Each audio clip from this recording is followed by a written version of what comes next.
Available আছে। Fridge এই যে প্রেস করছেন এটা হচ্ছে এই পোর্শনের জন্য। ঠিক আছে, যত ডিগ্রি রাখবেন মোটামুটি 1 2 কত ডিগ্রি থাকলে ভালো? এই 3 থেকে 2 হচ্ছে আপনার গ্রীষ্মকাল। 4 5 6 হচ্ছে আপনার বর্ষাকাল। 6 7 5 6 7 এটা হচ্ছে আপনার শীতকাল। ঠিক আছে, আচ্ছা একের নিচে যে কমছে বলে ওর গন্ডগোল হলো। এটা হচ্ছে আপনার -18 ওই কম্পার্টমেন্টের জন্য। এই ফ্রিজের বাটনটা প্রেস করবেন, যত ঠান্ডা আপনার বেশি প্রয়োজন হবে তত বেশি হবে। এটা মানে ঠান্ডা একটু কম এর তুলনায়। এটা কোন এই এই এই এই -22 মানে বেশি ঠান্ডা, আর -15 মানে কম ঠান্ডা। ঠিক আছে, কিন্তু বরফ জমবে ওখানে। -15 বরফ জমবে, -23 বরফ জমবে। বুঝতে গেলাম? এটা হচ্ছে এক্সপ্রেস কুল।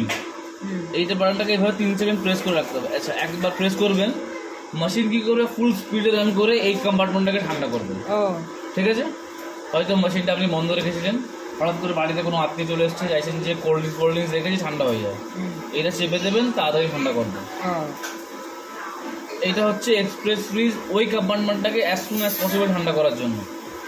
এক্সাম্পল ধরুন কুরবানির সময়তে কারেন্ট চলে গেছে, 5 ঘন্টা কারেন্ট নেই, কারেন্ট এসছে, ফট করে এটা প্রেস করে দেবেন, তাহলে ওটাকে আবার বরফ করে দেবেন।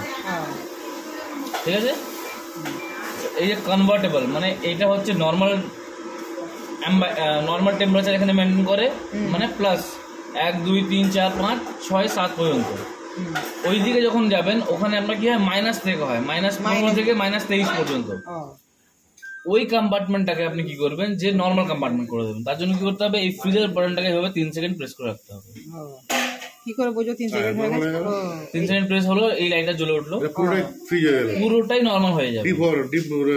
এই যখন আপনি ফ্রিজ বাটনটা প্রেস করছেন, ঠিক আছে, এটা আর চেঞ্জ হচ্ছে না, তো নরমাল 3 ডিগ্রি ফ্রিজ হয়ে যাবে, ও 3 ডিগ্রি ফিক্স থাকবে। ঠিক আছে, আবার এটাকে সমানোর জন্য এইভাবে প্রেস করবেন, ডিপ ফ্রিজ হয়ে যাবে। আবার ওটা ডিপ ফ্রিজ হয়ে গেল, ওটা নরমাল ফ্রিজ হয়ে গেল। কিন্তু এখানে একটা শর্ত আছে, মেশিন শর্ত নয়, মেশিন কনভার্ট যে হবে টাইম লাগবে, এই কনভার্টের মধ্যে আপনাকে 2 ঘন্টা টাইম দিতে হবে। নালে তো বরফ একদম স্যার, বরফটাকে মেশিন হিটার অন করে গলাবে, গলিয়ে তারপর ওটাকে নরমাল ফ্রিজে নিয়ে আসবে। তাই এমনি আপনি ফ্রিজ পাবেন। আর এই পানিটা কোথা থেকে পড়বে? পানি পিছনে পড়বে না, আর বের করতে হবে? কিছু আর করতে হবে না, ও অটোমেটিক হয়ে যাবে। ও তো নিজেই ডিজলভ করে দেবে। একে তো বের করে পেরেশান হয়ে যাবে। সিঙ্গেল ডোর না ম্যাডাম, ওতে তো আর হয় না বার করতে। হ্যাঁ, না না না, এটা কি আছে লকটা কি ওইটা জিজ্ঞাসা করছি। লকটা হচ্ছে স্ক্রিন লক।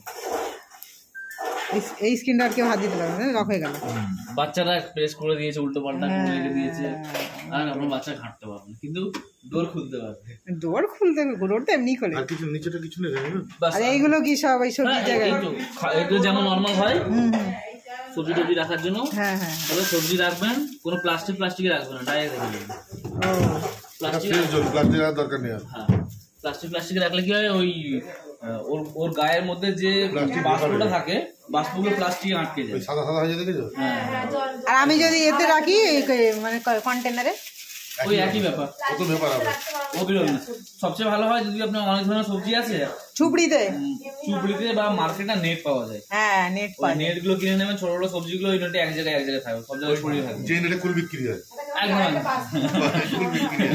ওই সারা দেখে নাকি ওই আর ওখানে হাত মেনটেন করার কিছু নেই আপনার, ও তো ওই দিক থেকে মেনটেন হবে। ঠিক আছে, এটা হচ্ছে আইস মেকার বলা হয় এখানে।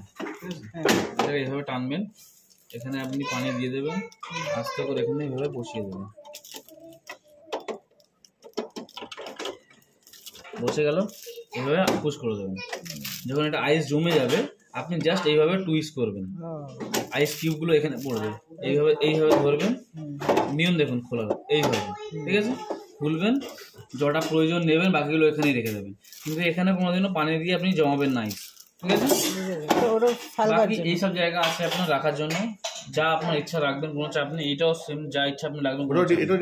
এটা পুরোটা ডিপ ফ্রিজ। ঠিক আছে, বাস এই। আচ্ছা এর লাইটের ওয়ারেন্টি হয় না স্যার, ঠিক আছে।